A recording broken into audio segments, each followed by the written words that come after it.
Hello everyone, एक बार फिर से आपका स्वागत है आपके अपने यूट्यूब चैनल केमिस्ट्री मंत्रा में, जहां आज हम लोग डिस्कस करने वाले हैं कक्षा 12 रसायन विज्ञान के चैप्टर विद्युत रसायन के पार्ट 8 को। और आज का हमारा जो टॉपिक होगा वो होगा सेल तथा बैटरियां। तो आइए बिना देर किए स्टार्ट करते हैं आज के टॉपिक। तो सेल के बारे में तो आप बहुत दिनों से पढ़ रहे हैं और ये जान रहे हैं कि जब दो इलेक्ट्रोड, जिन्हें हम लोग कैथोड और एनोड कहते हैं, उनको आपस में जोड़ दिया जाए तो जो युक्ति बनती है उसे हम लोग कहते हैं सेल। अब बात करते हैं कि बैटरियां क्या होती हैं। तो जब दो या अधिक सेलों को हम लोग श्रेणी क्रम में जोड़ देते हैं तो जो युक्ति बनती है उसे हम लोग कहते हैं बैटरी। यानी दो इलेक्ट्रोड जुड़ता है तो सेल बनता है, और दो या दो से अधिक जब हम लोग सेल जोड़ते हैं तो बनती है बैटरी।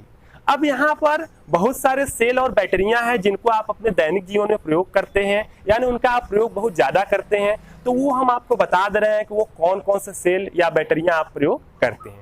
जैसे शुष्क सेल हुआ, तो शुष्क सेल जिसे हम लोग लैक्लांसे सेल भी कहते हैं, इसका आप बहुत अधिक प्रयोग करते हैं। इसका आप प्रयोग करते हैं जो रिमोट की बैटरी होती है उसमें प्रयोग करते हैं, या जो दीवार पर घड़ी लगी होती है उसमें आप इसका प्रयोग करते हैं। तो उसमें जो प्रयोग करते हैं या टार्च में प्रयोग करते हैं, तो वो जो सेल होता है वो होता है शुष्क सेल। इसी तरह आप जो हाथ की घड़ी होती है, जो वॉच होती है, उसमें आप लोग क्या यूज करते हैं, तो उसमें आप लोग मरकरी सेल यूज करते हैं। जो बटन जैसा सेल होता है छोटा सा, जिसको छोटे छोटे खिलौनों में भी यूज किया जाता है, छोटी छोटी लाइटों को जलाने के लिए, वो होता है मरकरी सेल। और इसके बाद आप लोग देखे होंगे घरों में जो इन्वर्टर होता है तो उसमें बड़ी बड़ी जो होती हैं बैटरियां लगी होती है, तो वो सेल नहीं होती है, वो बैटरी होती है। वो जो बैटरियां आपके घरों में यूज होती है वो लेड संचायक बैटरी होती है। तो उसमें होता क्या है कि उसमें लेड संचायक सेल होते हैं और कई सारे सेल आपस में जोड़े गए होते हैं और जोड़ के बैटरियां बनाई गई होती हैं। इसी तरह एक और आपका जो है कि सेल है जो आप बहुत अधिक प्रयोग करते हैं, जो निकेल कैडमियम सेल है। आपने देखा होगा कि कई ऐसी चीजें होती हैं जिसमें जो बैटरी लगती है वो बिल्कुल शुष्क सेल की तरह होती है, लेकिन उसको हम लोग बार बार चार्ज करते हैं। बार बार उसको हम चार्ज कर सकते हैं, चार्ज करके फिर यूज करते हैं, फिर उसको चार्ज करते हैं, फिर यूज करते हैं, और बिल्कुल होता है वो आपके जो है शुष्क सेल की तरह, जो आपके दीवार घड़ी में या रिमोट में जो बैटरी लगती है बिल्कुल उसी तरह होता है। तो वो जो होता है वो निकेल कैडमियम सेल होता है। तो ये जो आपने सेल और बैटरियां अभी हमने आपको बताया, ये सभी जो है आप अपने दैनिक जीवन में प्रयोग करते हैं। तो आज हम जो ये सेल बैटरियां ये जो आपको हम बताए हैं, इन्हीं को बहुत विस्तार से पढ़ने वाले हैं कि आखिर ये आपको विद्युत ऊर्जा कैसे देती है, इनके अंदर ऐसा क्या होता है, ऐसे कौन से रिएक्शन होते हैं जिसके कारण ये आपको विद्युत ऊर्जा देती है और उसका प्रयोग आप कितना ज्यादा करते हैं। तो इनको हम लोग विस्तार से देखने वाले हैं। उससे पहले हम लोग ये देख लेते हैं कि सेल और जो बैटरियां होती हैं ये कितने प्रकार की होती हैं। तो सेल और जो बैटरियां होती हैं ये मुख्यतः दो प्रकार की होती हैं, मुख्यतः दो प्रकार की होती हैं। पहला जो होता है वो कहलाता है प्राथमिक सेल या प्राथमिक बैटरियां, और दूसरा जो होता है वो कहलाता है द्वितीयक सेल या द्वितीयक बैटरियां। अब देखिए प्राथमिक सेल क्या होता है, ध्यान से सुनिएगा, आपको याद हो जाएगा। ऐसे सेल या ऐसी बैटरियां जिनका हम लोग एक बार प्रयोग करके, एक बार प्रयोग केवल एक ही बार उसका प्रयोग कर सकते हैं, इसके बाद वो जो होती हैं खराब हो जाती हैं या अनुपयोगी हो जाती हैं, वैसी सेल या बैटरियां कहलाती हैं प्राथमिक सेल या प्राथमिक बैटरियां, जिसका आप केवल एक ही बार यूज कर सकते हैं। इन सेल या बैटरियों की खासियत होती है कि इनके अंदर जो रिएक्शन होते हैं वो केवल एक ही बार होते हैं। एक बार रिएक्शन हुआ और वो पूरी की पूरी सेल जो हुई वो खराब हो गई, अब उसका यूज नहीं किया जा सकता। अब द्वितीयक सेल क्या होता है, द्वितीयक सेल को हम लोग संचायक सेल भी कहते हैं। अब ये क्या होता है, तो ऐसी सेल या बैटरियां जिनको हम बार बार चार्ज करके फिर से प्रयोग कर सकते हैं, वे सभी सेल या बैटरियां कहलाती हैं द्वितीयक सेल या द्वितीयक बैटरियां। आप बार बार चार्ज करिए, बार बार फिर प्रयोग करिए, बार बार चार्ज करिए फिर प्रयोग करिए, तो ये कहलाएंगे द्वितीयक। जैसे एग्जाम्पल में जो आपके रिमोट में लगने वाली शुष्क सेल है, और जो आपके जो है छोटे खिलौनों और घड़ी में लगने वाली जो मरकरी सेल है छोटी वाली, वो क्या होती है कि उनका आप एक बार प्रयोग करते हैं तो खराब हो जाती हैं, आप उनको फेंक देते हैं, तो वो प्राथमिक सेल है। वही आप जो इन्वर्टर की बैटरी या जो कार में बैटरी होती है या जो किसी वाहन में बैटरी लगी होती है उसको बार बार चार्ज करके यूज किया जाता है, तो वो कहलाती है द्वितीयक सेल या द्वितीयक बैटरी। तो ये सारी चीजें हैं प्राथमिक और द्वितीयक। एक और प्रकार का सेल होता है जिसे हम लोग कहते हैं ईंधन सेल। ईंधन सेल एक तीसरे प्रकार का सेल है, तो उसको हम लोग इसके बाद वाले पार्ट में अच्छे से डिस्कस करने वाले हैं कि आखिर ईंधन सेल क्या है। क्योंकि ईंधन सेल आप देखे नहीं होंगे और दैनिक जीवन में हम लोग उसका प्रयोग नहीं करते हैं, बहुत हाई टेक्नोलॉजी में या उपग्रहों में उसका प्रयोग किया जाता है या अंतरिक्ष यानों में उसका प्रयोग किया जाता है, तो वो एक अलग प्रकार का सेल है, उसका अध्ययन हम लोग इसके बाद वाले पार्ट में करने वाले हैं। तो फिलहाल हमने जो प्राथमिक और द्वितीयक सेल, ये जो 4 प्रकार के सेल आपको बताए हैं, चलिए इनका हम लोग एक एक करके अध्ययन करते हैं। सबसे पहले हम लोग जान लेते हैं कि जो सेल होता है उस सेल में क्या क्या चीजें होती हैं और उससे हमको विद्युत ऊर्जा क्यों मिलती है। देखिए सेल में जो होता है, मुख्य रूप से सेल में 3 भाग होते हैं या 3 चीजें उसमें होती हैं, 3 पदार्थ उसमें होते हैं। पहला जो होता है वो होता है कैथोड, दूसरा उसमें जो होता है वो होता है एनोड, और तीसरा उसमें जो होता है वो होता है विद्युत अपघट्ट। यानी कहने का ये मतलब है कि अगर आपको कोई सेल बनाना है तो ये 3 चीजें आपके लिए आवश्यक है, वो होना जरूरी है। इन्हीं के मदद से कोई भी सेल बनता है, कैथोड, एनोड और विद्युत अपघट्ट। ये 3 चीजों को मिलाकर ही सेल बनाया जाता है। अब यहाँ पर जो है कि अब हमें ये भी देख लेते हैं कि सेल से हमें विद्युत ऊर्जा मिलती क्यों है, कैसे मिलती है। तो उसका रीजन देखिए क्या होता है कि कैथोड जो होता है इस पर होता है अपचयन की प्रक्रिया,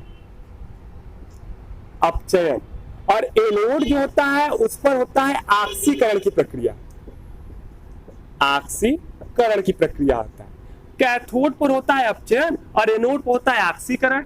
यानी यहाँ जो होता है, यहाँ ऑक्सीकरण का मतलब कि यहाँ एनोड से इलेक्ट्रॉन निकलता है बाहर और कैथोड पर अपचयन होता है, यानी ये इलेक्ट्रॉन जो होता है कैथोड ले लेता है। एनोड जो होता है इससे इलेक्ट्रॉन निकलता है और ये कैथोड की ओर गति करता है।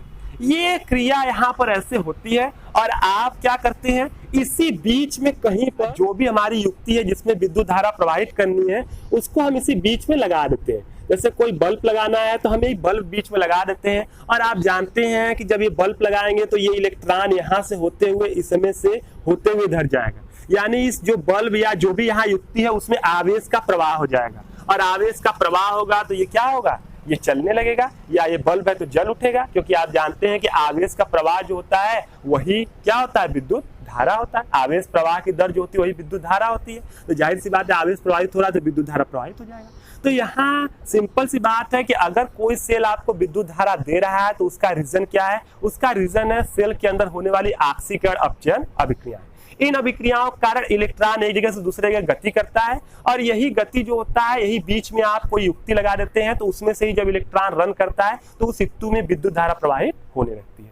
तो ये सिंपल रीजन है आपका विद्युत धारा प्रवाहित होने का। और देखिए विद्युत अपघट्ट का काम क्या है, तो विद्युत अपघट्ट का कार्य जो है वो इसके बीच का कार्य है, वो इनमें जो है ये ऑक्सीकरण अपचयन जो क्रियाएं हैं उनके होने में ये सहायक होता है, यानी उन क्रियाओं को ये संतुलन में प्रदान करता है, उनको ये करने में मदद करता है। ठीक है, अभी आगे जब हम ढेर सारे सेल बनाएंगे तो आप समझ जाएंगे कि ये किस प्रकार जो है कि ऑक्सीकरण अपचयन में मददगार है विद्युत अपघट्ट। तो आइए हम एक एक करके जितने भी सेल हैं उनको हम लोग पढ़ लेते हैं, सेल और बैटरी। अब बस आपको यही ध्यान रखना है कि सेल बैटरी में होने क्या वाला है, एक कैथोड होगा, एक एनोड होगा, एक पर अपचयन होगा, एक पर ऑक्सीकरण होगा और इन्हीं के कारण विद्युत धारा प्रवाहित होगी। ये आपको याद रखना है। अगर हम सेल के अंदर टोटल अभिक्रिया की बात करें तो सेल के अंदर जो टोटल अभिक्रिया होगी वो कहलाती है रेडॉक्स अभिक्रिया। रेडॉक्स अभिक्रिया आप जानते होंगे कि जब ऑक्सीकरण अपचयन जो है अभिक्रिया होती है तो उसी को हम लोग कहते हैं रेडॉक्स अभिक्रिया। तो सबसे पहले चलिए हम लोग देखते हैं शुष्क सेल। शुष्क सेल, देखिए जो शुष्क सेल है ये आपने देखा होगा शुष्क सेल, इसको हम लोग जनरली जो है रिमोट के बैटरी में या जो है कि जो दीवार घड़ी होती है उसकी बैटरी के रूप में इसका प्रयोग करते हैं या टॉर्च में इसका प्रयोग हम लोग करते हैं। तो शुष्क सेल हो गया। इस शुष्क सेल को हम लोग लैक्लांसे सेल भी कहते हैं, लैक्लांसे सेल। अब इसको लैक्लांसे सेल इसलिए कहते हैं कि इसके जो आविष्कारक थे उनका नाम लैक्लांसे था। अब उनका नाम लैक्लांसे था तो उन्होंने इसका आविष्कार किया था, इसीलिए इस सेल का नाम लैक्लांसे सेल भी पड़ गया। अब यहाँ पे देखिए ये शुष्क सेल कैसा होता है, तो शुष्क सेल देखिए ऐसा होता है, यहाँ पर हम बना दे रहे हैं। देखिए इसमें क्या होता है कि यहाँ पर एक एनोड होता है, एक यहाँ पर जिंक का पात्र होता है। ठीक है, एनोड कैथोड छोड़िए अभी। देखिए यहाँ एक जिंक का इस तरह पात्र होता है। ठीक है, जिंक का पात्र होता है, एकदम अच्छे से समझिएगा, एकदम अच्छे से आपको याद हो जाएगा। जिंक का एक पात्र होता है, ठीक है, ये जो है कि एक जिंक का होता है पात्र, जिंक का पात्र होता है। और इसके बाद इसी जिंक का जो पात्र होता है, इस जिंक के पात्र के बीच में एक जो होता है ग्रेफाइट की छड़ डाली गई रहती है। ये ग्रेफाइट की छड़ यहाँ पर डाली जाती है, ये यहाँ इससे टच नहीं रहता है, ये ऊपर ही रहता है। तो ये ग्रेफाइट की छड़ डाली जाती है, ठीक है। और इसके बाद इस ग्रेफाइट के छड़ के जो है इस चारों तरफ जो होता है यहाँ पर डाला जाता है मैग्नीज डाइऑक्साइड का चूर्ण का, यहाँ पर होता है चूर्ण, और प्लस इसके साथ जो होता है वो होता है कार्बन, मैग्नीज डाइऑक्साइड का चूर्ण और कार्बन का पेस्ट यहाँ पर जो होता है वो इस ग्रेफाइट छड़ जो होता है इसके आसपास भरा रहता है। ये आपका क्या है, ये है ग्रेफाइट की छड़, ग्रेफाइट की छड़। आपको पता होगा कि ग्रेफाइट जो होता है वो विद्युत का क्या होता है, सुचालक होता है, तो यहाँ ग्रेफाइट की छड़ लगाई जाती है। तो देखिए अब क्या होता है, सिंपल, अब सब कुछ एकदम आसान हो गया। जिंक का जो पात्र है, ये जो चारों ओर पात्र यहाँ लिया गया, ये पात्र जो है ये कार्य करता है जो है यहाँ पर एनोड का, ये कार्य करता है एनोड का। और जो ये ग्रेफाइट की छड़ है जो कि यहाँ पर जो है मैग्नीज डाइऑक्साइड के चूर्ण और कार्बन से घिरी हुई है, ये काम करता है कैथोड का, ये कार्य करता है कैथोड का। और यहाँ पर जाहिर सी बात है, यहाँ पर आपको एनोड भी मिल गया, कैथोड भी मिल गया, लेकिन अभी विद्युत अपघट की कमी है। तो यहाँ पर विद्युत अपघट के रूप में ये जो बीच का खाली स्थान है, ये जो बीच का खाली स्थान है यहाँ पर, इन खाली स्थानों में वैद्युत अपघट के रूप में भर देते हैं ammonium chloride NH4Cl plus zinc chloride ZnCl2 का पेस्ट भर देते हैं। इसका क्या भर देते हैं, पेस्ट भर देते हैं। और पेस्ट जब इसमें भर देते हैं तो अब देखिए ये एक सेल तैयार हो गया। अब ऐसे कंडीशन में क्या होता है कि अगर आप यहाँ इससे जो है कोई, और यहाँ से अगर यहाँ आप इसको कोई युक्ति से जोड़ते हैं, विद्युत युक्ति से जिसमें करंट फ्लो होना होगा, तो वहां पर करंट फ्लो होने लगता है। क्यों होने लगता है, क्योंकि ये जो जिंक का पात्र है यहाँ पे एनोड का काम करता है, यानी कि एनोड का काम करता है, यानी इलेक्ट्रॉन देने का काम करता है। और ये जो कैथोड का काम करता है, ग्रेफाइट की छड़ जिसमें ये इसके आसपास है, वो इलेक्ट्रॉन लेने का काम करता है। तो इलेक्ट्रॉन यहाँ से निकल के यहाँ जाने लगते हैं, जिससे इस परिपथ में विद्युत धारा प्रवाहित होती है, और जो युक्ति है उसमें विद्युत धारा प्रवाहित होगी और वो कार्य करना स्टार्ट कर देगा। तो ये चीजें होती हैं यहाँ पर बहुत ही सिंपली। अब देखिए यहाँ के हम लोग रिएक्शन देख लेते हैं, रिएक्शन देख लेंगे तो हमको समझ में आ जाएगा। उससे पहले हम लोग प्लस माइनस का चिन्ह देख लेते हैं। तो देखिए आपको याद रखना है कि जो एनोड होता है वो माइनस होता है, ये एनोड जो होगा ये सेल पात्र ये माइनस होगा, तो यहाँ पर माइनस होगा। और ये जो कैथोड होगा ये कैसा होता है, प्लस होता है, ठीक है, कैथोड प्लस होगा। आप इस प्रकार के सेल लेंगे तो आप देखेंगे ऊपर प्लस होता है और नीचे देखेंगे माइनस रहेगा, ठीक है, लिखा हुआ आपको मिल जाएगा। अब देख लेते हैं कि आखिर इसमें ऐसी कौन सी रिएक्शन होती है कि इलेक्ट्रॉन इधर से उधर निकल के जाने लगे, विद्युत धारा प्रवाहित होने लगी। तो इसकी रिएक्शन बहुत जटिल होती है, बहुत ही ज्यादा जटिल होती है। फिर भी उसको सिंपली हम लोग यहाँ एक सरल रूप में आपको दर्शा के दिखा दे रहे हैं, जिससे आपको कुछ समझ में आ जाएगा कि हाँ ये रिएक्शन होती है।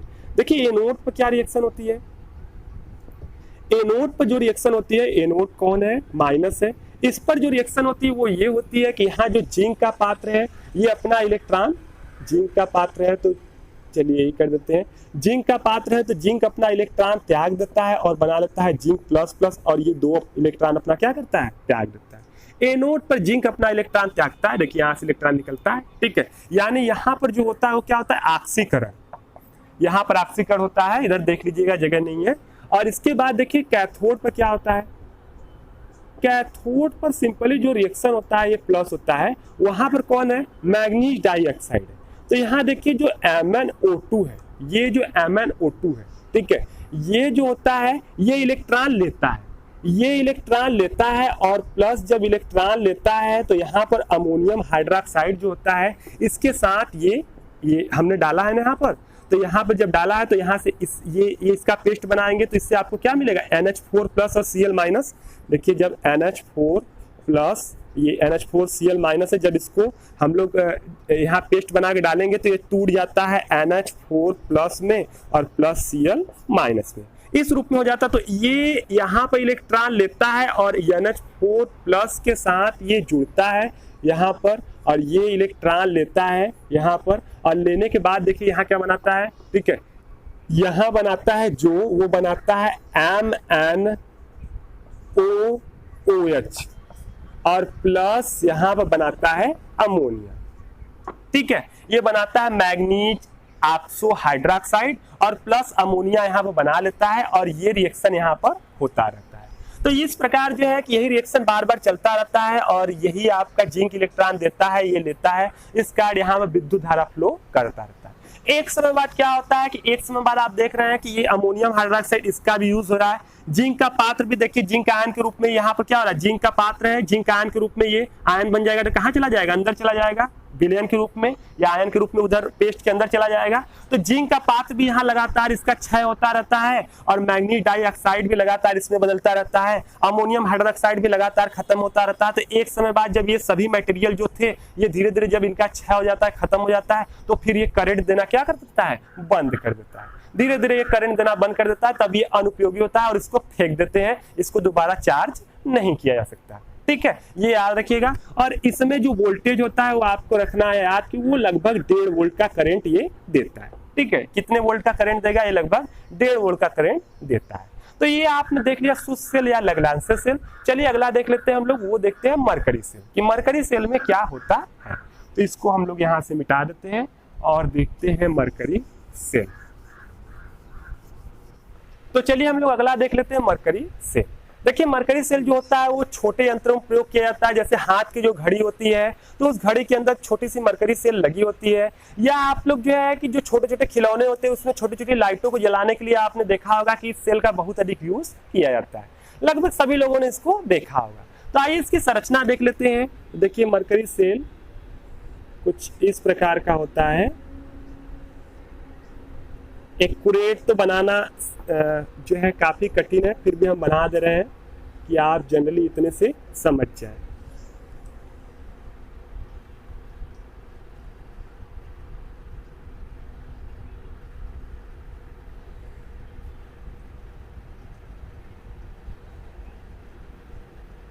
ये देखिए इस प्रकार का सेल होता है, ये इतना जो है हमने ये काट दिया, ये सेल ऐसे ऐसे गोल होता है पूरा, ठीक है। तो उसको आपने वहां पर देखा होगा कि ये सेल किस प्रकार ऐसे होता है गोलाकार, और ऐसे पूरा ये गोलाकार होता है। बीच में जो है यहाँ पर आपने देखा होगा कि ये ऊपर नीचे हम लोग इसमें करंट फ्लो कराने के लिए ऊपर नीचे जो भी कनेक्शन करना होता है करते हैं। तो इसमें देखिए ये आपका सेल इस प्रकार होता है। ये हमने सेल का एक हिस्सा जो है वो काट के दिखाया है, ठीक है, यहाँ इतना काट दिया है इसके अंदर का भाग दिखाने के लिए। तो इसमें होता क्या है, देखिए इसके दो भाग होते हैं, एक ऊपर वाला भाग होता है और एक नीचे वाला भाग होता है। बीच में लगा होता है एक पृथककारी, ये लगा होता है पृथककारी, और पृथककारी क्या करता है कि इन दोनों भागों को अलग अलग करता है। ऊपर जो होता है ऊपर भरा होता है जिंक अमलगम। अब जिंक अमलगम क्या होता है, तो आपको बता दें कि जिंक जो होता है वो धातु होता है, उसका बारीक पीस के क्या करते हैं कि पीस के चूड़ बना लेते हैं। इसके बाद मरकरी ये होता है पारा जिसे मरकरी करते हैं, उसमें उस चूड़ को मिलाते हैं तो वो बिल्कुल उसमें मिक्स हो जाता है, मिल जाता है, एक तरह से एकदम बढ़िया से मिल जाता है, उसी को हम लोग कहते हैं अमलगम। पारे के साथ हम लोग कुछ भी मिलाएं तो उसे अमलगम कहते हैं। अभी लोहे को हम लोग पारे के अंदर मिला रहे तो उसे कहेंगे कि आयरन का अमलगम है। तो वही चीजें यहाँ जिंक का अमलगम होता है, ठीक है। और नीचे जो होता है यहाँ पर होता है मर्क्यूरिक ऑक्साइड HgO, ये होता है, प्लस यहाँ पर होता है कार्बन, ये चीजें होती हैं। अब ये जो जिंक अमलगम है ये जो कार्य करता है वो कार्य करता है एनोड का, और जाहिर सी बात है अगर ये एनोड का काम करता है तो फिर ये किसका काम करेगा, ये काम करेगा कैथोड का। तो ये काम करता है कैथोड का, और इसके बाद इसमें विद्युत अपघट के रूप में इस बीच में जो है ये सब भरा होता है मटेरियल जो भी है, और इसी बीच में विद्युत अपघट के रूप में जो है जो बाकी खाली स्पेस है उसमें विद्युत अपघट के रूप में भरा होता है कि OH और प्लस जो है जिंक ऑक्साइड का पेस्ट। ठीक है, ये भरा रहता है। और ये जो है ये सारी चीजें जो होती हैं एक सेल कैन में बंद होती हैं। सेल कैन में, सेल कैन मतलब कि यहां पर आप इसको मानिए एक डिब्बा, आप लोग जानते हैं कि ये बहुत एक कठोर डिब्बे के अंदर क्या होता है, बंद होता है। अब ये जो डिब्बे के अंदर ये आपका बंद होता है तो इस तरह होता है, बस यही पर अब जानिए क्या होता है। देखिए ये नोड है, ये जो ऊपर होता है ये माइनस होता है और नीचे आप देखेंगे कि इसके नीचे जो होता है यहाँ पर प्लस होता है। ठीक है, उस नीचे के साइड में। ठीक है, तो ये प्लस माइनस होता है। अब इन्हीं पर रिएक्शन होगा। ठीक है, एक कनेक्शन के लिए आप यहाँ पर एक कनेक्शन के लिए तार जोड़ते हैं और एक इसके नीचे जोड़ते हैं तो वहां से करंट फ्लो होता है। क्यों फ्लो होता है? क्योंकि एक जगह से इलेक्ट्रॉन निकल के दूसरी जगह जाता है। तो आइए इसकी अभिक्रियाएं देख लेते हैं कि इसमें कौन कौन सी अभिक्रियाएं होती हैं। तो सिंपल देखिए, सबसे पहले देखते हैं एनोड पर कौन सी अभिक्रिया हो रही है, जिससे आपको मालूम चल जाए कि आखिर इसमें करंट क्यों फ्लो हो रहा है। इसको ठीक है यही से लिखते हैं, एनोड कैसा है आपका, माइनस है। तो देखिए इस पर कौन सी अभिक्रिया हो रही थी, इस पर कौन है, जिंक अमलगम ZnHg। तो जिंक देखिए क्या करता है, इलेक्ट्रॉन त्यागता है और जब ये इलेक्ट्रॉन त्यागता है तो यहाँ आके इसके साथ जुड़ जाता है OH माइनस। OH माइनस जुड़ जाता है और ये इलेक्ट्रॉन त्याग देता है। तो OH माइनस कहाँ से मिला है, जो हमने यहाँ KOH डाला है वो आपका वहां जाएगा तो किसमें बदल जाएगा, K प्लस और OH माइनस। तो उसके साथ ये जो है कि इलेक्ट्रॉन अपना त्यागता है और OH माइनस के साथ जुड़ जाता है। ठीक है, OH माइनस के साथ जुड़ के यहाँ पर देखिए बदलता है जिंक ऑक्साइड प्लस यहाँ पर जो OH है, ये OH का एक ऑक्सीजन तो इसके साथ जुड़ जाता है और इसका जो है देखिए दो OH यहाँ प्रयोग होते हैं, एक ऑक्सीजन इसके साथ जुड़ता है और यहाँ बच जाता है H प्लस और OH और वो मिलके बना लेता है H2 और प्लस यहाँ पर दो इलेक्ट्रॉन निकल जाते हैं बाहर। ठीक है, दो इलेक्ट्रॉन यहाँ पर निकल जाते हैं बाहर। अगर इधर नहीं दिखाई दे रहा है तो हम इधर नीचे लिख दे रहे हैं कि यहाँ पर दो इलेक्ट्रॉन निकल जाते हैं बाहर। ठीक है, ये फर्स्ट रिएक्शन है, ये होता है एनोड पर, आपको याद रखना है। अब देखते हैं कि कैथोड पर क्या होता है। कैथोड जो प्लस होता है उस पर देखिए क्या होता है, उस पर HgO होता है। तो ये HgO जो होता है ये इलेक्ट्रॉन लेता है और इलेक्ट्रॉन लेता है और इसके साथ जो H2O होता है ये इलेक्ट्रॉन लेगा और साथ में H2O के साथ मिलकर इलेक्ट्रॉन लेगा और जब ये इलेक्ट्रॉन लेता है, दो इलेक्ट्रॉन लेता है तो ये यहाँ बदल जाता है Hg में। Hg जो होता है लिक्विड होता है। ठीक है, वैसे हमने किसी की स्टेट लिखी नहीं तो जाने दीजिए। तो ये जो होता है ये Hg होता है। ठीक है, Hg यहाँ पर हो जाता है और इसके बाद यहाँ पर जो होता है वो बन जाता है 2OH माइनस। ठीक है, ये जो है Hg जो होता है मर्क्यूरिक ऑक्साइड, H2O की उपस्थिति में दो इलेक्ट्रॉन जो होता है ये ले लेता है इसका दिया हुआ और लेने के बाद यहाँ पर Hg बना लेता है, ये Hg में बदल जाता है। ठीक है, इलेक्ट्रॉन लेकर और यहाँ पर ये इलेक्ट्रॉन ये और ये ऑक्सीजन मिलकर 2OH माइनस बना लेते हैं। ठीक है, यहाँ ऊपर वाले में जो प्रक्रिया हुई है वो हुई है ऑक्सीकरण की और नीचे वाले में प्रक्रिया जो है वो क्या हुई है, अपचयन की प्रक्रिया हुई है। ठीक है, ऊपर ऑक्सीकरण नीचे अपचयन की। अब देखिए यहाँ पर ये दोनों रिएक्शन होता है, यहाँ से इलेक्ट्रॉन निकल रहा है, यहाँ इलेक्ट्रॉन ले रहा है, तो जाहिर सी बात इलेक्ट्रॉन एक जगह से निकल के दूसरे जगह गया तो करंट क्या होगा, फ्लो होने लगेगा। ठीक है, करंट फ्लो होगा। अब हम लोग ये देख लेते हैं कि सेल अभिक्रिया, कि सेल की कुल अभिक्रिया क्या है। सेल अभिक्रिया, तो सेल अभिक्रिया जानते हैं, इन दोनों अभिक्रियाओं को जोड़ देंगे तो वही सेल अभिक्रिया है, बहुत ही महत्वपूर्ण सेल अभिक्रिया। ठीक है, आपको जोड़ने आना चाहिए। देखिए जोड़ते समय हम लोग क्या करते हैं, जो इस साइड है वो इस साइड उसको हटा देते हैं। अगर इलेक्ट्रॉन दोनों पक्षों में बराबर नहीं है तो उसको बराबर कर लेते हैं, क्योंकि यहाँ बराबर है तो पहले से बराबर है तो कुछ करना है नहीं, इलेक्ट्रॉन यहाँ हट जाएगा। इसके बाद जो दोनों पक्षों में उसको हटा देते हैं। ठीक है, तो देखिए यहाँ पर जिंक है Hg। ठीक है, इस साइड फिर देखेंगे OH दो यहाँ है और इसमें दो OH यहाँ है, तीर के इधर भी है उधर भी है, उसको हटा देंगे। फिर इसमें देखिए कौन है, Hg क्या है, O है। ठीक है, इसको ले लिए। फिर H2O देखिए यहाँ भी है, दोनों पक्षों में तो हटा देते हैं और इधर देखिए क्या हो गया है, जिंक ऑक्साइड है तो ZnO हो गया और प्लस कौन है, Hg, और कोई तो बचा नहीं। तो ये हो गया आपका क्या हो गया, सेल अभिक्रिया, या इसको कहते हैं समग्र सेल अभिक्रिया। इस रिएक्शन के कारण ही यहाँ पर आपको करंट मिल रहा है। इसको हम लोग रेडॉक्स अभिक्रिया भी कहेंगे क्योंकि ये ऑक्सीकरण अपचयन अभिक्रियाओं का योग है। तो इसको आपने अच्छे से समझ लिया होगा। अब ये सेल के बारे में आपने जान लिया, कहाँ यूज करते हैं भी जान लिया, तो छोटे छोटे यंत्रों में यूज करते हैं हम लोग इस सेल का, ठीक है। और इसके बाद इसका वोल्टेज देख लेते हैं, तो इसका वोल्टेज 1.35 वोल्ट होता है। इतना वोल्टेज, इतना मतलब इसका जो है सेल विभव होता है, ठीक है। इसका जो सेल विभव होता है, सेल विभव यानी सेल का विभव इतना होता है, इतना वोल्टेज का करंट, इतने वोल्टेज पर करंट आपको देगा, प्रोवाइड कराएगा। तो ये चीजें हो गया। इसके साथ साथ इसकी एक खास बात है कि बाकी जो सेल होता है, उस सेल की बात करेंगे तो उसमें समय के साथ जो ये विभव है, सेल विभव, वोल्टेज जो है ये कम होने लगता है, क्योंकि उसमें उपस्थित जो मटेरियल, जो विद्युत अपघट है, उनकी मात्रा कम होने लगती है। उनकी मात्रा धीरे धीरे कम होगी तो ये रिएक्शन थोड़ा धीमा होगा तो कम, लेकिन इसमें जितना समय तक ये चलेगा ये सेल विभव लगभग नियत रहता है। क्यों नियत होता है? इसलिए कि इसका जो समग्र सेल अभिक्रिया है उसमें कोई आयन जो है, कोई आयन भाग नहीं ले रहा है, ठीक है। कोई ऐसा आयन भाग नहीं ले रहा है जिसकी कमी से अभिक्रिया जो है क्या हो, धीमी होने लगी।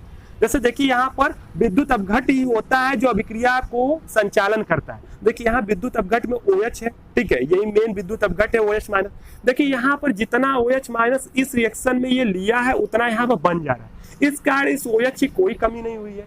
बस यहाँ यूज हो रहा है कौन से मटेरियल, यहाँ पर जो सॉलिड मटेरियल है वही यूज हो रहे हैं, ठीक है। सॉलिड या जो लिक्विड मटेरियल है वही केवल यूज हो रहे हैं। इस कारण जो है कि इसका जो सेल विभव होता है वो लगभग हर समय नियत रहता है। कोई विद्युत अपघट या कोई यहाँ जो घुला हुआ आयन है उसका यूज यहाँ पर नहीं हो रहा है, या वो खत्म नहीं हो रहा है, नष्ट नहीं हो रहा है, तो इसलिए इसका नियत होता है। अब ये आपने मरकरी सेल भी देख लिया, तो इस प्रकार आपने प्राथमिक सेल को देख लिया, प्राथमिक सेल या बैटरी को देख लिया। अब हम लोग देखेंगे द्वितीयक सेल। ऐसे सेल देखेंगे जो बार बार चार्ज होते हैं, बार बार उसको हम लोग चार्ज कर सकते हैं। तो आइए उसको हम लोग देखते हैं, द्वितीयक सेल क्या होते हैं, कैसे होते हैं। तो आइए हम लोग देख लेते हैं द्वितीयक सेल या द्वितीयक बैटरियां, जिसको हम लोग संचायक सेल या संचायक बैटरियां भी कहते हैं। तो हम आपको पहले ही बता चुके हैं कि ऐसी सभी बैटरियां या सेल जिनको हम बार बार चार्ज करके बार बार प्रयोग कर सकते हैं, वे सभी बैटरियां या सेल कहलाती हैं द्वितीयक बैटरियां। इसका सबसे महत्वपूर्ण एग्जाम्पल जो है वो है लेड या सीसा संचायक बैटरी या लेड या सीसा संचायक सेल। तो आइए इसी को जान लेते हैं कि लेड या सीसा संचायक बैटरी क्या होती है। इस बैटरी को लगभग सभी लोगों ने देखा होगा। आपके घरों में जो इन्वर्टर होगा या जो कोई वाहन होगा, जैसे कार हो गया या ट्रक हो गया, ट्रैक्टर या कोई भी जो वाहन हो गया, उसमें आपने देखा होगा कि एक बैटरी लगती है। वो जो बैटरी होती है वो लेड या सीसा संचायक बैटरी होती है। तो अब इसका इतना अधिक महत्वपूर्ण प्रयोग होता है, यानी हर जगह इसका लगभग प्रयोग होता है। तो आइए हम लोग जान लेते हैं कि इस बैटरी के अंदर क्या क्या चीजें होती हैं और इसमें करंट कैसे फ्लो होता है। तो सिंपल, ये तो आप भी जानते होंगे कि इसमें एक एनोड होगा, एक कैथोड होगा, एक पर ऑक्सीकरण होगा, एक पर अपचयन होगा, एक विद्युत अपघट होगा, और उसी की मदद से जो है कि उसमें इलेक्ट्रॉन फ्लो होंगे और जिसके मदद से करंट फ्लो होंगे। तो वही हम लोग को बस जानना है कि इसमें क्या इलेक्ट्रोड होता है, क्या कैथोड होता है और किस प्रकार की ये बैटरी होती है। देखिए, अगर हम सेल की बात करें तो सेल में 2 ही इलेक्ट्रोड होंगे, लेकिन अगर हम लोग बैटरी बनाना चाहें तो बैटरी में आपको हमने बताया कई सारे सेल जुड़े होंगे तो कई सारे इलेक्ट्रोड होंगे। तो हम एक सिंपल सी बैटरी ही बना दे रहे हैं। देखिए यहाँ पर ये बैटरी बना दे रहे हैं। वैसे तो बैटरी बंद होती है, उसको बनाना बड़ा ही कठिन है। आपके एग्जाम में आएगा तो आप ये वाली बैटरी बना सकते हैं, ठीक है, ये खुली हुई बैटरी बना सकते हैं। देखिए इसमें होता क्या है कि इसमें इलेक्ट्रोड लगे होते हैं। ये हमने इलेक्ट्रोड बनाया, अभी बताएंगे कि ये इलेक्ट्रोड जो है किस चीज का बना है।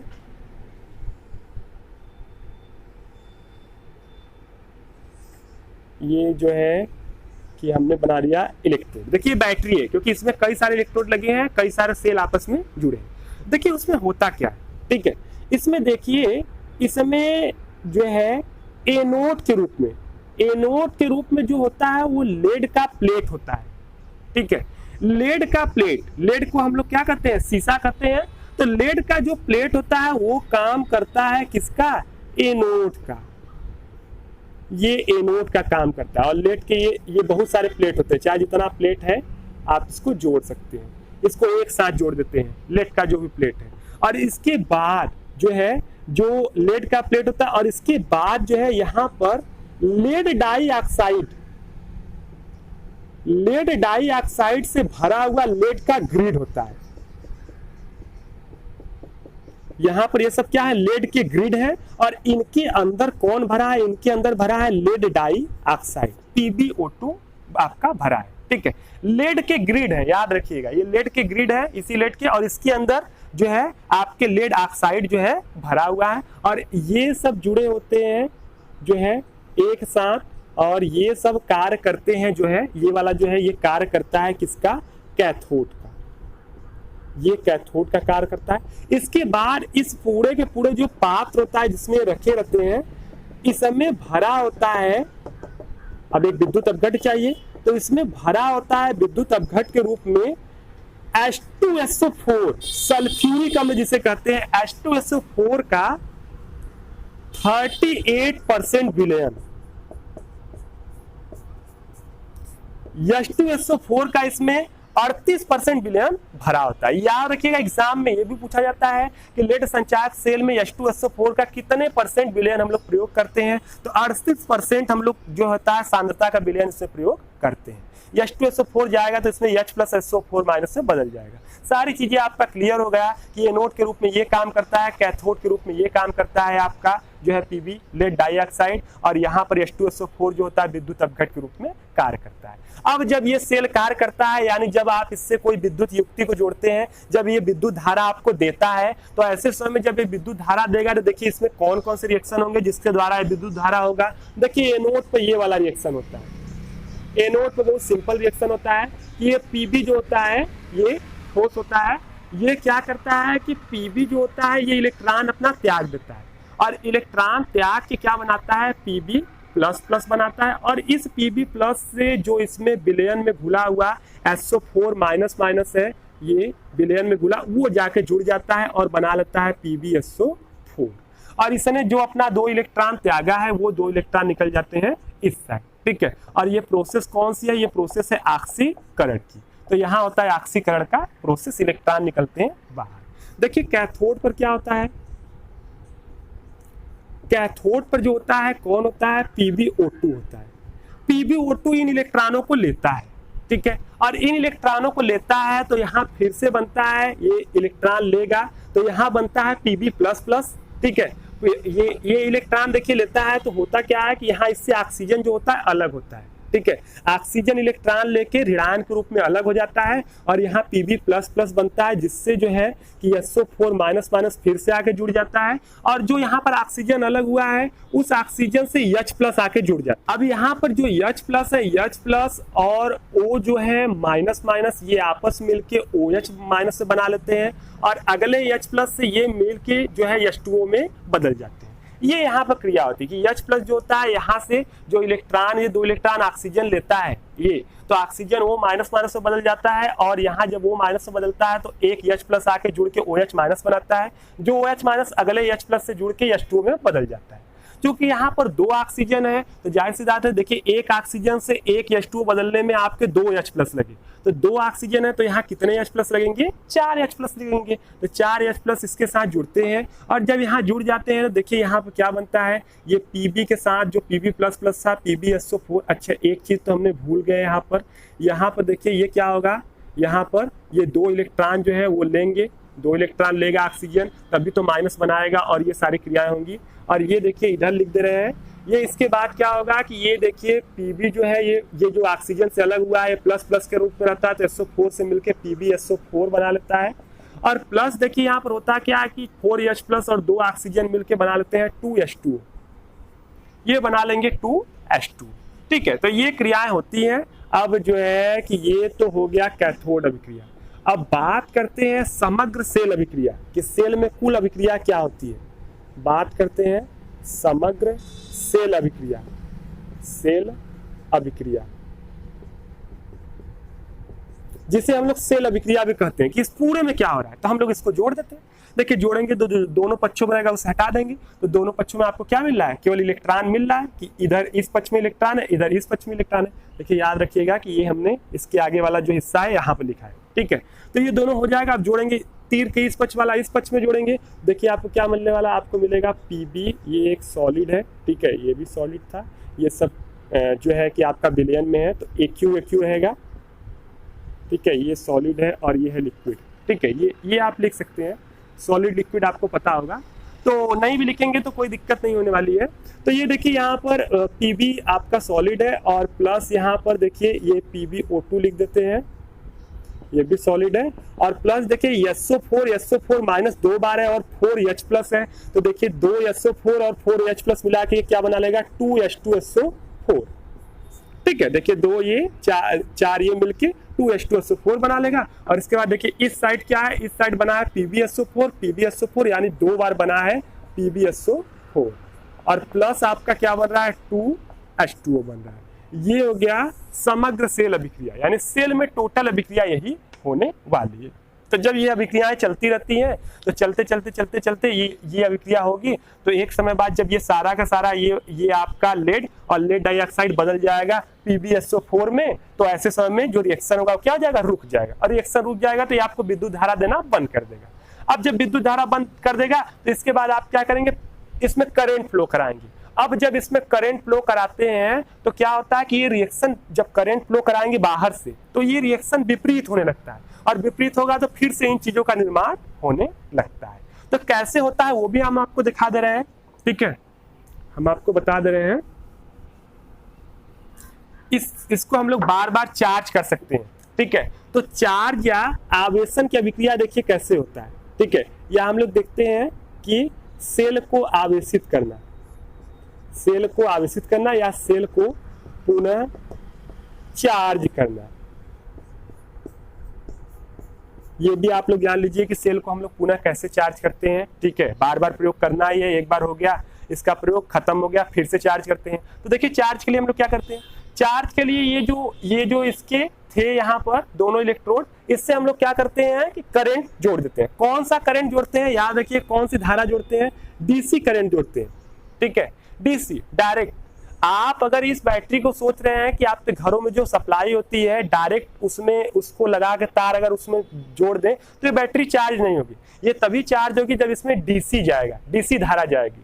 और डीसी धारा के लिए आप क्या करते हैं, डीसी धारा के लिए आप इन्वर्टर लगाते हैं। तो इन्वर्टर जो होती है जो एसी करंट होता है उसको बदल देता है डीसी में, तब ये बैटरी चार्ज होती है। डीसी जब धारा इसमें प्रवाहित करते हैं देखिए उसमें होता क्या है, कुछ विशेष नहीं होता है। इसमें जो एनोड है वो बदल जाता है कैथोड में, और जो कैथोड है वो बदल जाता है एनोड में। आपको बताया था कि जब विद्युत धारा कहीं पर प्रवाहित करेंगे तो एनोड कैथोड का काम करेगा, कैथोड एनोड का काम करने लगा, और रिएक्शन देखिए इसी का उल्टा हो जाता है। यानी जो ये एनोड वाली अभिक्रिया थी यही कैथोड बन जाता है, और उस पर रिएक्शन क्या होता है, पहला रिएक्शन होता है कि जो PbSO4 यहाँ पर है ये 2 इलेक्ट्रॉन ले लेता है। ठीक है, यहाँ अच्छे से लिख देते हैं कि ये सॉलिड होता है, 2 इलेक्ट्रॉन ले लेता है, और 2 इलेक्ट्रॉन लेने के बाद ये बदल जाता है आपका Pb सॉलिड में, और प्लस ये बनाता है SO4 माइनस माइनस जो है एक ही। ये क्रिया होती है इस पर, और फिर जो ये कैथोड है एनोड में बदल जाता है, और इस पर क्रिया देखिए क्या होता है कि इस पर जो PbSO4 होता है ये सॉलिड ये वाला, और देखिए ये इसके साथ जो है 2H2O जो होते हैं। ठीक है, 2H2O ये जुड़ जाते हैं।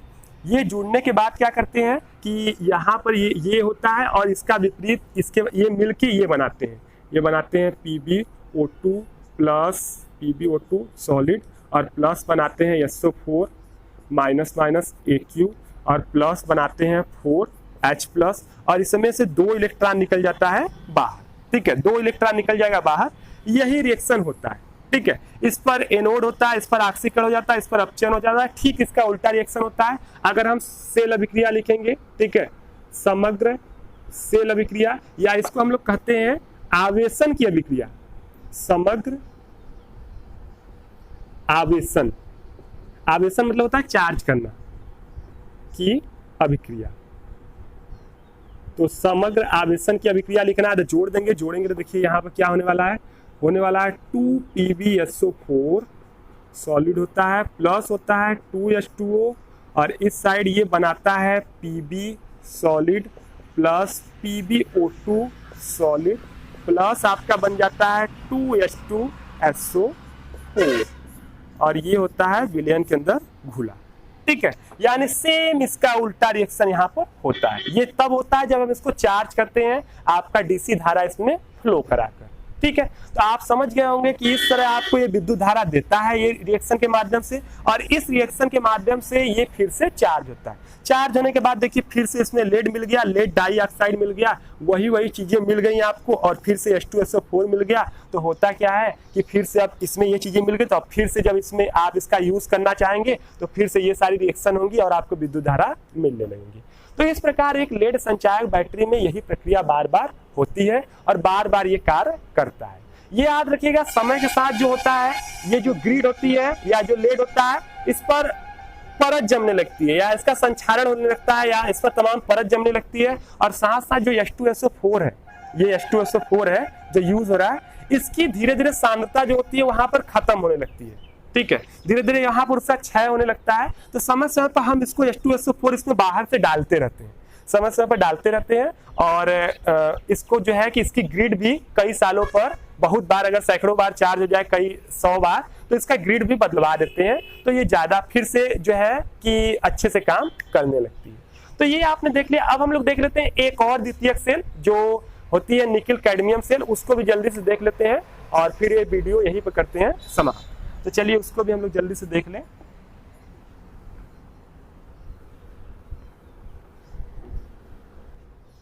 देखिए, निकिल कैडमियम सेल पढ़ने से पहले एक महत्वपूर्ण चीज है जो लेड संचायक सेल से संबंधित है, वो आपको बताना भूल गए, तो भी आपको बता दे रहे हैं। जो लेड संचायक सेल होता है तो उसमें जो एक सेल होता है, एक सेल, उसका जो सेल विभव होता है, सेल विभव जानना बहुत ही जरूरी है, वो 2 वोल्ट होता है।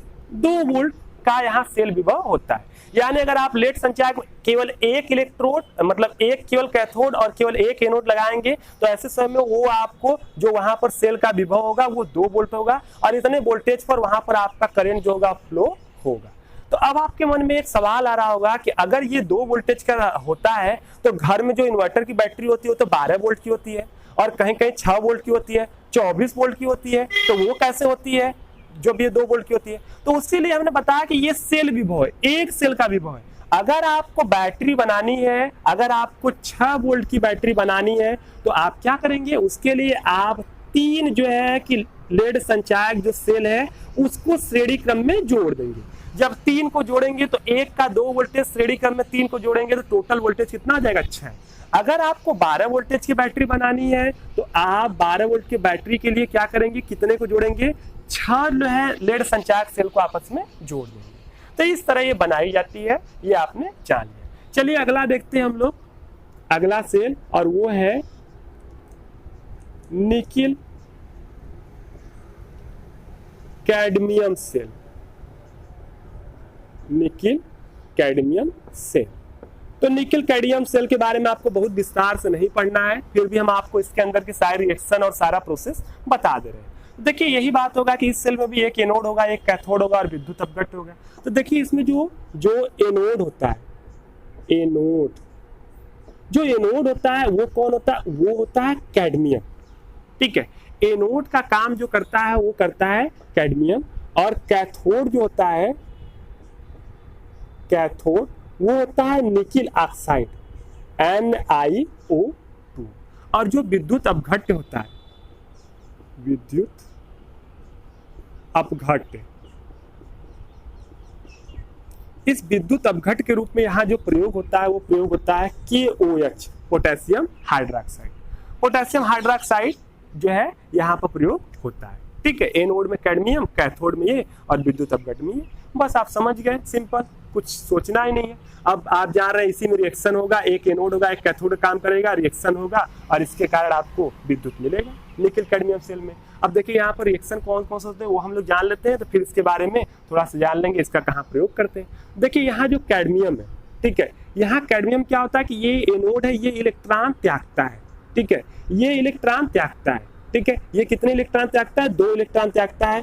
जब ये 2 इलेक्ट्रॉन त्यागता है तो ये जो है कि यहाँ पर 2 इलेक्ट्रॉन त्यागता है, इधर बता दे रहे हैं कि कैडमियम 2 इलेक्ट्रॉन त्याग के कैडमियम प्लस प्लस बनाता है, और जब कैडमियम प्लस प्लस बनाता है तो इससे 2 OH माइनस आके जुड़ जाते हैं, और ये जुड़ जाते हैं तो ये बना लेता है कैडमियम हाइड्रोक्साइड, और इसमें से 2 इलेक्ट्रॉन कहाँ निकल जाते हैं? बाहर निकल जाते हैं। ये कौन सा प्रोसेस है? ये प्रोसेस है ऑक्सीकरण, यानी इसका हो जाता है ऑक्सीकरण।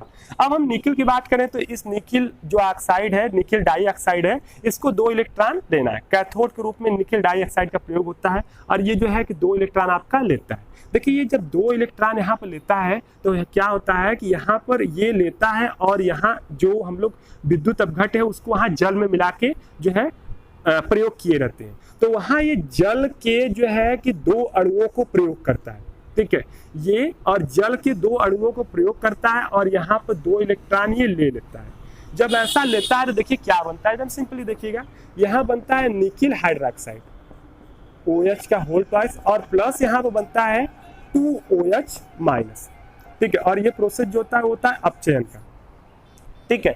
तो ये प्रोसेस यहाँ पर होता है, ठीक है। कैडमियम इलेक्ट्रॉन दिया, इससे जुड़ के कैडमियम हाइड्रोक्साइड बना और निकिल डाइऑक्साइड जो है वो आपका जो है कि इससे जो है कि H2O की उपस्थिति में 2 इलेक्ट्रॉन लिया और बना लेता है निकिल हाइड्रोक्साइड और 2OH माइनस। अब देखिए यहाँ बात करते हैं समग्र सेल अभिक्रिया की पूरी सेल अभिक्रिया क्या है, क्योंकि उस पर भी बहुत कुछ डिपेंड करने वाला है। तो पूरी सेल अभिक्रिया देखिए क्या है, यहाँ पर कैडमियम है, ठीक है, इधर वाले जो होंगे इधर जोड़ेंगे, इधर जोड़ेंगे, तो आप देखिए यहाँ पर 2OH यहाँ भी है, 2OH यहाँ भी है, तो ये खत्म हो जाएगा, कैंसिल हो जाएगा, तो ये जुड़ेगा कैडमियम प्लस यहाँ पर जुड़ेगा NiO2 प्लस जुड़ेगा 2H2O और इस साइड आपको बनने वाला है CdOH का होल ट्वाइस प्लस आपका जुड़ेगा NiOH का होल ट्वाइस। ये पूरा का पूरा सेल अभिक्रिया है और इसी अभिक्रिया के कारण जो है इसमें करंट फ्लो होता है और आपको ये विद्युत ऊर्जा जो है वो प्रोवाइड कराता है। तो ये आपने देख लिया निकिल कैडमियम सेल। यहाँ भी एक खास बात है कि आप देख रहे हैं कि इस रिएक्शन में कोई आपको आयन नहीं दिख रहा है, ठीक है, देख रहे हैं जो विद्युत अपघट है इसका प्रयोग इस रिएक्शन में नहीं हो रहा है, जितना ये यूज हो रहा है उतना बन जा रहा है। तो इस कारण इसमें इसकी भी खासियत होगी कि इसका भी जो वोल्टेज होता है वो लगातार जो है कि नियत समय के लिए बना रहता है, मतलब शुरू से अंत तक एक ही वोल्टेज होगा। जैसे बहुत सारे सेल होते हैं जिसमें इसका यूज होता है, तो समय के साथ जब इसका उसमें यूज होता है तो विद्युत अपघट की जब कमी होती है तो उनकी वोल्टेज जो होती है वो थोड़ी कम होने लगती है, यानी उनका जो सेल विभव है वो कम होने लगता है। लेकिन यहाँ पर इसका प्रयोग नहीं हो रहा है इसकी मुख्य अभिक्रिया में, यानी जितना था ये उतना जितना यूज हुआ उतना बन गया, इसमें प्रयोग यानी इसकी खपत नहीं हो रही है। तो इसका सेल विभव है वो लगातार जब तक ये कार्य करेगा तब तक नियत रहेगा।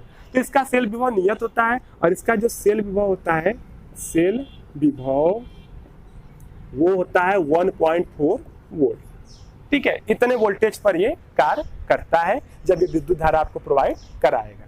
तो ये होता है निकिल कैडमियम सेल और इसका यूज आप लोग जानते हैं। इसका यूज हम लोग जो है कि जनरली ये देखिए इसका यूज थोड़े से महंगे युक्तियों में होता है, क्योंकि ये सेल थोड़ा सा महंगा पड़ता है, ठीक है, तो ये महंगा पड़ता है, इसके बनाने में थोड़ा सा खर्च ज्यादा बैठता है, तो इसीलिए इसको हम लोग जो महंगे डिवाइस होते हैं उसके अंदर ये प्रयोग करते हैं। जैसे आपने बहुत सारे इलेक्ट्रॉनिक गैजेट देखे होंगे तो उसमें आप लोग देखे होंगे कि जो है इस टाइप की बैटरी आती है, ठीक है, इस टाइप की बैटरी आती है, इसी टाइप की रहेगी, मतलब जैसे आपका शुष्क सेल होता है बिल्कुल जो है कि ये शुष्क सेल की तरह ही होती है। लेकिन इस बैटरी की खासियत होती है कि ये सेल की खासियत होती है कि बार बार चार्ज किया जा सकता है। तो ये जो चार्ज करने वाली बैटरी होती है ये निकिल कैडमियम सेल होती है। तो इस तरीके, तो इसको महंगे गैजेट में हम लोग प्रयोग करते हैं जो है इलेक्ट्रॉनिक उपकरण में, और वहां पर इसकी मदद से इसको बार बार चार्ज करते हैं और बार बार इसका यूज किया जाता है। तो ये था निकिल कैडमियम सेल। तो इस प्रकार जितने भी सेल तथा बैटरियां थी आपने पढ़ लिया। अब आपके सिलेबस में यानी आपके चैप्टर में केवल और केवल बचा है आपका जो है ईंधन सेल और संक्षारण। ये 2 पॉइंट बचे हैं जो इसके बाद वाले पार्ट में हम बिल्कुल समाप्त कर देंगे। तो आज का वीडियो काफी लंबा हो गया तो इसको यहीं पर रहने देते हैं। तो आज के लिए इतना ही, बाकी का हम लोग देखेंगे नेक्स्ट पार्ट में। तब तक के लिए धन्यवाद।